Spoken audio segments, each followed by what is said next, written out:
Bimeze bite? Sawa. Cyaza ubwenge. Yego. Mfite inuma iri mu giti. Iyo numa rwose pe nashatse uko nyikuramo birananira, naruriye nkora ibiki birananira pe. Nteramo amabuye ngo ndebe ko imanuka ngo nyifate biranga. Ariko nanone iyo numa bavuga ko ishobora kuvamo ari uko ibonye inuma ngenzi zayo nizo zayikura muri icyo giti. Ubwo iyo numa wangiriye inama yo kuzayikuramo? Yewe rero ngiye kugusubiza uko mbyumva. Yego yego. Zi neza ko njya ngerageza muri Kaza ubwenge. Yego yego. Iramutse utabonye ngenzi yazo ntago yavamo. Niko bimeze. Ndumva rero. Yego.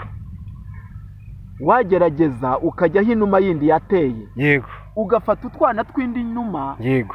Ukaza watubindikiye mu kebo. Yego. Wahagera ukaturekura tukiruka, twirutsa n'indi nawe yakwiruka ukabasha kuba wayikuramo. Nayifata gute rero? Kuyifata nta bundi buryo. Buri iyi numa zikunda ahantu hari udusaka. Uhita ufata udusaka ugashyira hafi aho ngaho. Ibyo byose narabigerageje. Yego yego. Ko numva ariko nabitekerezaga ra. Ntugenda warabigerageza ukavumbwira gutyo.